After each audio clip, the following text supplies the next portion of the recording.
Good afternoon, everyone. As of today, we still have 0 confirmed cases of COVID-19 in Victoria County.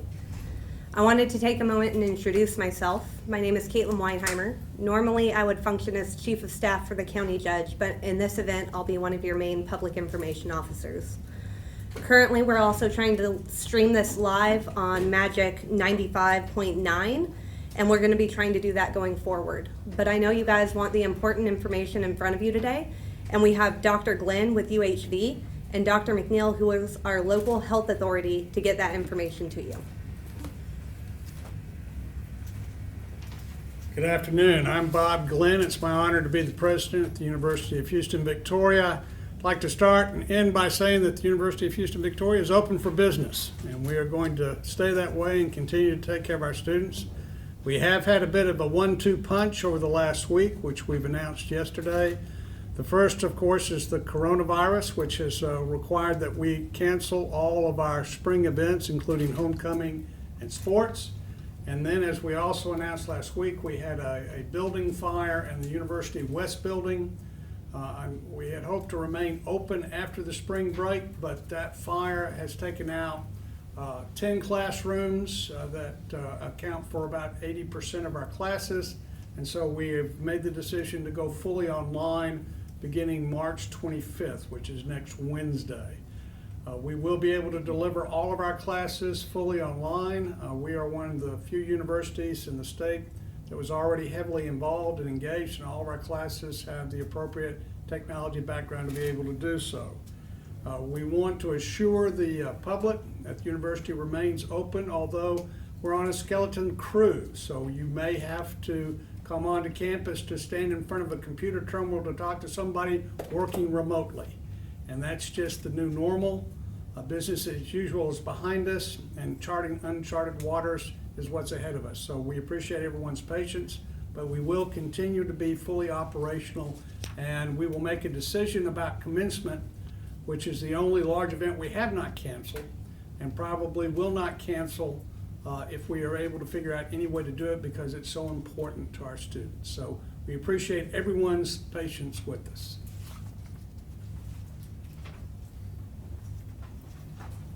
Dr. John McNeil, Local Health Authority for Victoria. I have a few announcements I'd like to make today. The first thing is what I'd like to state is that I have in my hand here a press release from DeWitt County. I spoke with Dr. Lillian Ringsdorf, who is the region director, the physician director for the Department of State Health Services in San Antonio. And we've been informed that there is a positive COVID case in DeWitt County. So DeWitt County, of course, is very close to us, and they do have a positive case. I don't have a whole lot of information on it, but I told you that we would be transparent when it comes to these issues. So what I can tell you is that it is a female patient. She is in her 60s. She reportedly is doing well and is being isolated at home. She is not in the hospital at this time. We do not have direct information as far as where she traveled. We have some information, but we haven't confirmed it yet. The Department of State Health Services, their epidemiologists as well, in conjunction with our people, are working very closely to do trace contact evaluations to find out where this patient traveled. I do not have information as to if they traveled to Victoria, but we will get that information. And just like I'm giving you this with what we know, we will let you know as soon as we know something, okay? I don't think there's any big danger because the lady is isolated now, but this does show us what we've been talking about, that this disease is coming to communities around us. So we're going to have to assume that it can come to our community. With that being said, I want you to know that we're working very hard to recommend isolation of patients, especially patients that are more likely to become ill. That would be elderly patients, or patients that are immunocompromised, or patients that are sick. We know that there's another issue involved in this, and that is testing, and that is what we are working on day and night. We have continual meetings.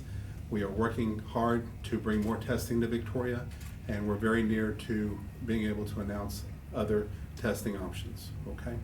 And that is not a problem just in Victoria County or in DeWitt County or anywhere else in our region. It's a problem across the United States, but it's a problem that's being solved. So we're working on that, and we will continue to do so. Rest assured that we have very good people working on this case to make sure that we know exactly how this happened and what we need to do to keep it from spreading further. With that being said, I want y'all to understand that this is getting close to what we term community transmission. And that's the thing that we've always said would be our trigger to make us more worried about things. With that in mind, I'm going to announce some other things, some other recommendations from the health department. One of the biggest recommendations is that we are now recommending that all restaurants close their doors to in-room dining or in-house dining. I think that they can still remain open, and that's fine for to-go orders and takeout orders. But I think in the interest of public health and safety, it would be much better if patients did not dine together in groups in residence. I think people should start that tomorrow. I don't want to spring it on people too quickly. And like I said, we can't mandate that, but we are significantly recommending it, okay? Now I say that, your local health authority also owns a restaurant himself, so I'm gonna do it ourselves too. And I'm instructing our restaurant to close the doors in the morning and only be open for takeout and to-go orders, okay? We're trying to keep people apart because, as I say every time, and I'm gonna continue to say, that the best weapon we have against this virus is to keep it away from people who are not infected. This virus needs a reservoir to survive, and the more people that we give it to be exposed to, the bigger the reservoir we make. So we're going to continue to isolate people. We're going to continue to recommend that groups greater than 10, especially for the next 2 weeks, or almost 2 weeks, stay apart. We don't want groups greater than 10 together. We have canceled most major events. There's a list of cancellations that I saw on the webpage. So with that in mind, let me go on to a couple of other items. We'll have questions in just a minute. I'm sure there'll be some questions. The next thing that I wanted to talk to you all about is I've had conversations today with the CEOs of both of our hospitals. And what we're going to do is we're going to try and postpone elective surgeries for the next few months. There are a lot of patients that have elective surgeries that are being done, and we're trying to save those resources for what will probably be a worsening viral infection. We're working on testing for that, and I've talked to you about that. But right now, we're asking the hospitals and the physicians to put back their elective surgeries, if for no other reason, just to save the personal protective equipment that our people need and are going to continue needing. It's a problem. We're having a hard time getting masks and the personal protective equipment that we need to keep our health caregivers safe, okay? I work in the emergency department myself, and I want to be protected because I want to protect my family. And I'm sure that every other person that works there wants to protect their family as well, just like we're protecting yours. Okay. The next thing, when I spoke of restaurants, I'm talking about restaurants and bars. We need to close those for the time being, at least for the next 2 weeks. We'll reevaluate it and keep seeing. As I've said every day, this is a fluid situation. It's going to continue, and it's probably going to get worse. We just need to be aware of that, and we need to do everything that we can to slow the spread of this disease because, like we always say, it's the only tool that we have. Okay. Let's see.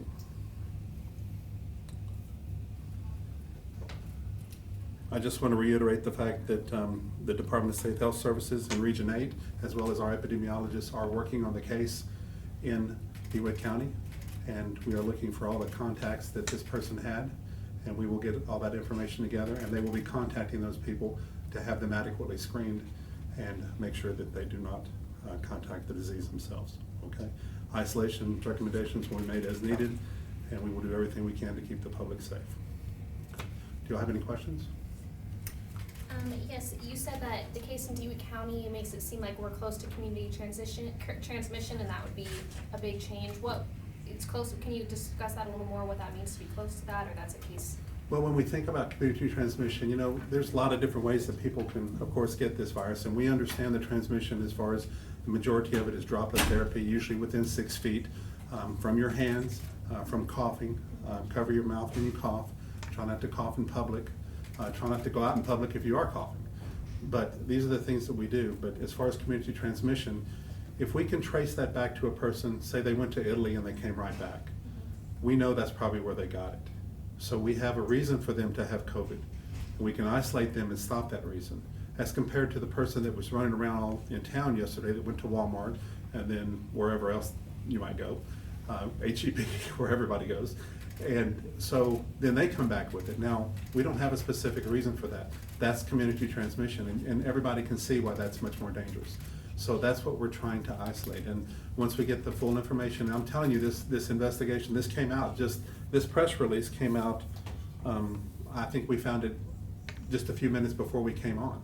So we're trying to give you all the information that we can because we said we'd be transparent. Now, I can still say with all honesty that we don't have any known cases in Victoria, but I can also say that we're testing people in Victoria because that's our job. So, but we will let you know everything that happens, so. Sure. Does this change at all what Victoria County residents, though there are no cases here, this is another one in the close by region, does this change what people should be doing? I think it changes everything. I really do, because you think about it, I mean, how many people from Victoria travel to Houston every day? We have known cases in Houston. How many people go to Cuero or drive from Cuero to here? We now have a known, well, I say Cuero just because it's DeWitt County, but how many people go to DeWitt County? So there we go. Now, when we find a person that has it here and they don't have any case or any known travel, then we'll know that we have community transmission. And that will just be one more step up the ladder. Our whole treatment thing and our whole recommendations is based on levels of threat. And as these levels of threat go up, and having a case right down the road certainly increases our threat level. So, I'm sorry we ask a lot of questions, but I want to thank you all firstly, since obviously we're getting a lot from readers. Oh, that's fine. That's what you're here for, and that's yeah, what we're here for. thank We're you. glad to do it. Thank you. As far as your new recommendation that restaurants and bars stop doing in-person dining, obviously that will have an impact on the local economy and local, employees and workers. What are you expecting as far as, what that will look like in Victoria? I don't think it's going to be a good thing. I mean, I have a lot of employees myself that I like, that are good people. They're working hard to feed their families, but we just can't stay open because of the risk. And I feel terrible about it, and I know that every other person that owns a business is going to have to let people go. This is going to have a ripple effect throughout everything, and you can see it's across the nation. But I'm a firm believer that as quick as it got bad, it's going to get better. So, our economy was strong. I don't want to sound like anybody else, but our economy was strong before this. This is what hit us. When this goes away, I see no reason that our economy can't return. And I hope that every one of the people that we have to let go or if we have to put on hold for a little while, I'd like to say, I hope that every one of them is able to come back. So, on my personal standpoint. Is there anything either residents can do to try and support those businesses or that local government can do, in the meantime while these are closed? Well, it might seem a little weird if the restaurant owner was up here saying you need to go to restaurants, but any way that people can support their local businesses, because I can tell you it's going to be tough on local businesses. It's going to be tough on me. It's going to be tough on everyone. So it's going to be tough, and we're going to have to just get through it. But this is part of it, and we're getting to the point now to where we're seeing more of these cases. And as more of these cases occur, more of these closures will happen. And anything we can do to support our community, and just like the judge and the mayor said yesterday, we're all in this together and we need to work together. Sure. Yes, ma'am. Where do you see us now in that curve? I'm learning more and more about the curve of the virus. Where are we in that? What are your thoughts about this? My opinion is we're going up the curve. Okay, And we're I on the think, way up. yes, we are on the way up. Okay, I think that there will be more cases over the next week, and I think that eventually the cases will come to Victoria. Okay. But that's the challenge to us, and that's Right. why we are aggressively attacking this. That's why I'm up here saying that restaurants, including my own, are going to be closed to in-house dining, because we have to look at the big picture, and the big picture is the only thing we can do is slow this thing down.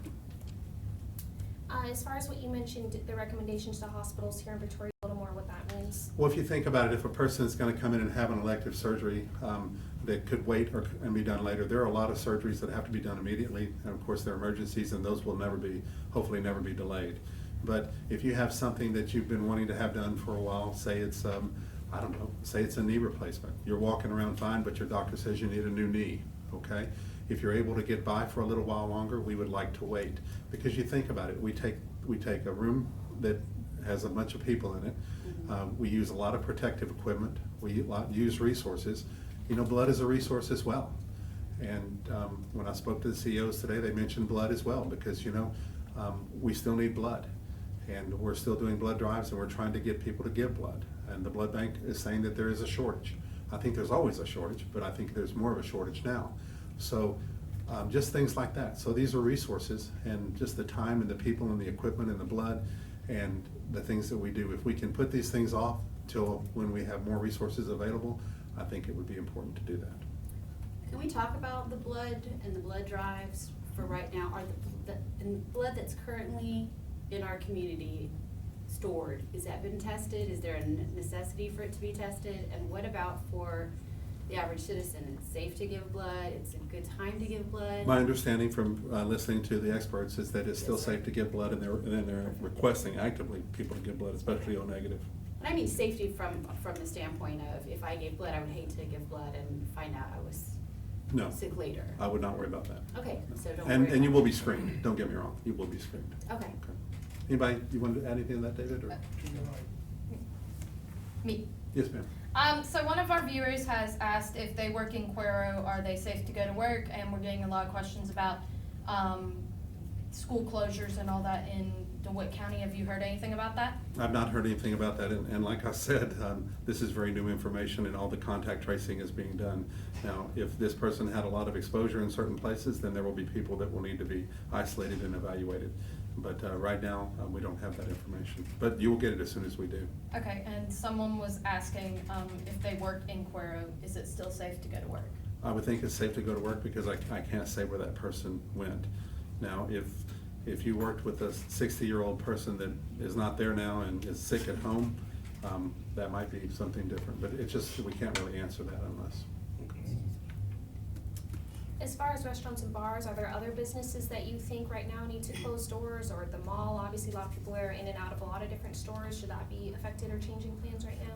Our recommendations are that that we are trying to avoid groups of people. So if you have a big event planned that you're going to do with 100 people or 300 people, I think that needs to be moved back, and that's what our recommendations are. So we just are trying to avoid crowds of people because that's how you avoid spread of this disease. I know we've asked this a lot, and we haven't had a firm number yet. Can you speak to how many tests have been done here in Victoria County? As far as the number of tests, you know, it's hard to say because now we've done a few. I can tell you 3 or 4 or 5 that we've done that I know of. But I can tell you this, that now there's private testing available. So the private labs are doing this, and I'm told that some other clinics in town are even doing it. So it's going to be hard to know exactly how many tests were done, but it's my understanding that all that information will be reported at the national level to the CDC so that we can have an accurate number. And that'll actually give us good information because it'll tell us the percentage of people that become sick and the percentage of people that do poorly or do well. I mean, if you have a number of people that died from this disease and you don't know how many people had the disease, you can't have a percentage, an accurate percentage of how deadly this disease is. And that's been one of the problems, is we can't quantify this yet. The numbers range from a death rate of 0.1 to 0.2% all the way up to 14%. And we just do not have the data yet. But hopefully with more testing, we will have more data. A few readers have asked us how doctors and nurses at our local hospitals, again, there have been no confirmed cases in the county, but if there were to be, I mean, how are they being cared for, or are they being tested themselves? Well, that's something we're certainly talking about, and fortunately, we have not had the influx of those types of patients, but we may have had patients that we don't even know about. So we practice what's known as universal precautions, and we assume that every patient is infected, because that way I don't like to look at that person and say, he looks like he takes a bath, I don't think he's sick. So we don't do things like that. We basically approach all of them the same way with universal precautions and try and make sure that we're safe, because that's a problem. If the health givers or the healthcare delivery people get sick, they're not going to be there for the patients that need them. Yes, ma'am. Are you still recommending, of course, now that if you do feel like you have symptoms, the best thing to do is call your primary care physician or a doctor in any clinic to give them the heads up that these are some of your symptoms, that you're symptomatic before you go straight to an emergency room or straight to, Right. a facility? I'm glad you asked that because I wanted to address that and something related to it. The first thing is that we recommend you call your doctor Okay. and you tell him about your symptoms, tell him or her about your symptoms. Call your doctor So, first. call your doctor first, because in all honesty, in my private practice, I want my patients to call me and let me know so that I can arrange testing for them or decide if they even need testing Right. before they just come in with a fever.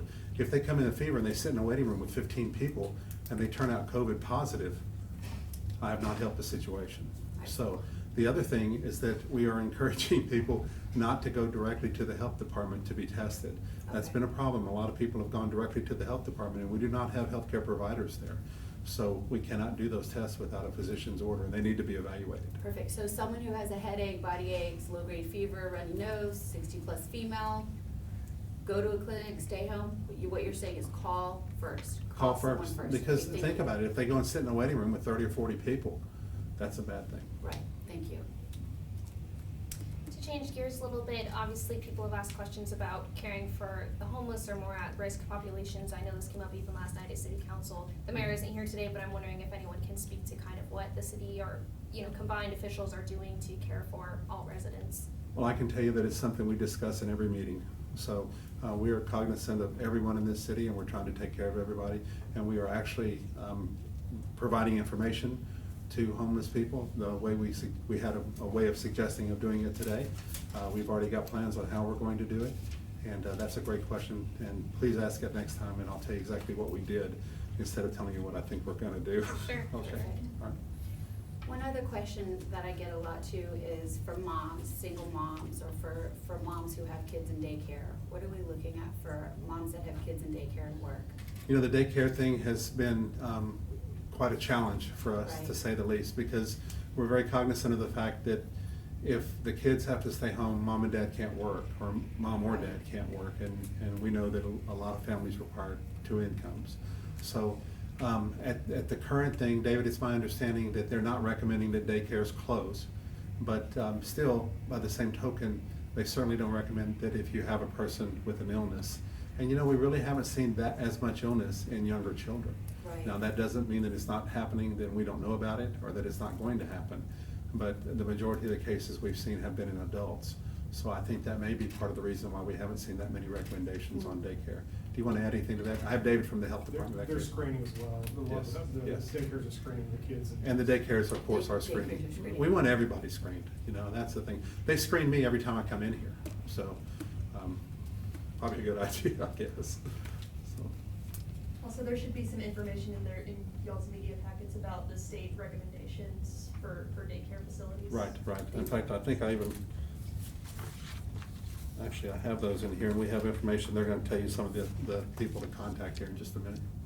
Okay. As far as, again, back to kind of restaurants and bars, like you said, in general, really just crowds are kind of what we're trying to steer away from. What about grocery shopping? Does this change anything at that point? Well, you think about it, and grocery shopping is up there with necessity. I mean, people have got to have food. Now, I wouldn't go to the grocery store and shake everybody's hand. And the last time I did go to the grocery store, it is different. I mean, people are more on a mission. They don't look up and talk to you as much as possible. And people want to get in there and get out. And I think that's a good idea. Okay. What about public transportation? People who rely on the bus system and maybe can't, be by themselves in their own car getting to the necessity where they still need to. That's again another necessity thing. There are people on public transportation that are going to their doctor, or they're going to get food for their family. So that's just going to have to happen. But we would once again strongly encourage people to take care of themselves, and please don't get on the bus if you're coughing with fever. So those are just the common sense approaches that we need to stress. I'm curious if you can give an update on the hotline. I know it's been a few days now that's been up and running. How is that going? Kind of how many calls are you guys receiving, or what are the most frequently? Yesterday we had 100. What are we up to today? Excuse me, so I have those notes here. As of this morning, we had about 163 calls. We've had about 24 more since then. A lot of the questions we're getting are related to business, childcare, and then just general gatherings for people that have events planned. And we're working our best to coordinate all that information. As you guys have all heard, it's a fluid, changing situation frequently. And so we're coordinating all that, we're pointing people in the right direction, and we're more than happy to have that hotline running to answer those questions. Awesome. If individuals do have questions about daycare, can they call the hotline? So there's actually a really good, and let me find that for you. So specifically relating to daycares, Texas Health and Human Services is providing updated guidance there's about 17,000 childcare providers in the state that are licensed. Some of this includes like checking monitors, foreheads and temperatures of Thank you. kids and parents going in. It also includes if you're sick, not going in. There's a lot of changes to regulations there, and I encourage you to contact your local child care provider to get more of that information. And you can also go on to the Texas Health and Human Services website if you want some of that detailed information that your child care provider should be following. And if you are a child care provider looking for more information, they're actually encouraging you to reach out to the child care licensing, and that is at msc@hhsc.state.tx.us, and that's where you'll find that information for that. And one more time, this is for child care providers who are licensed in Texas. You're going to contact child care licensing at msc@hhsc.state.tx.us. Thank you. Any other questions right now? I think I have just two more. Dr. McNeil, again, I just asked kind of about the mall comparing to restaurants and bars. Can you just confirm, as far as small businesses or what you recommend if they need to take any action as far as closures or temporary? We have spoken about spacing, and it's our understanding that most small businesses are trying to put some space between their employees. We recommend at least 6 feet. We recommend groups less than 10. So a lot of businesses are doing that. I've gotten word of a lot of businesses that are that are having people work from home. We encourage those things. Basically, we're just trying to keep people away from people, okay? Physical distancing is what we recommend. I haven't said wash your hands yet, so you have to wash your hands. And of course, if you're sick, please stay home. So, and that goes to work or the mall or wherever you may have to go. Just remember to please limit your activities, especially if you're immunocompromised or you're above age 65. Those are the people most at risk. And then I just wanted to circle back to the new DeWitt County case. I know you said you just even found out minutes before we all walked in here. When do you expect to have more information that you'll be sharing? That information is trickling in. As I said, epidemiologists are working and doing all the trace contact evaluation. In other words, they will find everybody that this person was in contact with, and we'll have a lot more data. I'm sure by tomorrow at our next press conference, we'll hopefully be able to tell you a lot more about this. Specifically, if it has anything to do with surrounding areas like Victoria. Okay. Okay, if there's no other questions, I'll kind of close us out for the day. As I said, I'm Caitlin Weinheimer, one of the main public information officers for this event. I wanted to thank the public. We're trying very hard to get you all the information that you need. I know we've had some audio-video glitches coming up here and there, and we're working to get that solved so all of you guys can get the information you need. We've had requests to get this on the radio, so we reached out to Magic 95.9, and they should be airing it live. If they run into difficulties, they're also going to air it after the fact. So we are listening to you guys when you put comments out there. We may not be able to respond to everything, but we are listening to you, and we're trying our best to get you all the information that you need. We know that's the most valuable resource you have right now.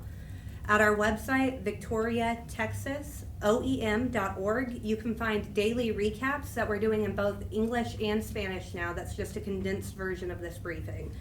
There's also links to the press briefing for people who don't have Facebook Live, and there's frequently updated facts and questions that we have coming in that we're trying to get you guys that information as soon as possible. There's also the COVID-19 hotline. That number is 361-580-5796. I'll say it one more time, 361-580-5796. And those hours are 8 to noon and 1 to 5, Monday through Friday. The daily briefings for the foreseeable future, we're going to be here at 3 every day, making sure you guys get the information that you need. We have it on multiple pages. We're streaming live on the County Health Department page. We're also streaming on the city's page, and multiple media outlets are streaming this. So if one goes down, please reach out to one of the other ones so you're getting that information that you need. Starting today, like I said, Magic 95.9 is also putting it online. We've had requests for Suddenlink. So the city's channel on Suddenlink, that's channel 15 and channel 115, will be airing these briefings at 6 p.m. on Monday, Wednesday, Saturday, and Sunday, and at 9 p.m. on Tuesdays and Thursdays. I know we've also had requests to try and get this out over the air for people without cable and internet, and we are working on getting that done. We have an American Sign Language translator here today. We've also had some requests for closed captioning and Spanish translations, and if we can get those going, we will do it as soon as possible. Like I said, we know information is the most valuable resource to you right now. You feel like you're informed, and then you feel more calm, and we're trying our best to do that for you. I want to take a second and take my public information officer hat off and speak to our community. To the mother at home with a newborn child, struggling to eat, struggling to find formula, we see you and we're working to help you. To the parents looking at homeschooling for the first time ever, we see you. To those who are scared about how they're going to provide for their families if they can't go to work, we see you. To those who are wondering how they're going to get groceries for today, we see you. And I personally promise that in my family, I will never take more than what I need for today at the store. Your leaders in this emergency operations center, they see you, they hear you, and they personally feel your concerns. We are all in this together. The sacrifices we are facing right now in our country and the things we are asking of our community to slow the spread of COVID-19 will go down in history. I ask you today that you make sure that the actions that you are taking are the actions that you want your grandkids to read about in the history books. Do everything you can to slow the spread. Please listen to all the guidance we are putting out. We know things are changing fast and sometimes daily. And unfortunately, my job in this event has been to tell you what COVID-19 has canceled. But as of right now, I can tell you it has not canceled laughter or love. It hasn't canceled friendships or family, and it hasn't captured our ability to relate to other people. I ask our community to hold close in this time to the things that really matter. Lastly, in the coming days, we'll be attempting to get you guys more of the information you need. I know this puts a burden on mental health. I know it puts a burden on parents looking to homeschool. We're going to try and bring in some of those experts in those fields to give you guys guidance to help you cope in this event. We're in here together. We're here every day at 3, and we'll see you guys tomorrow. Thank you.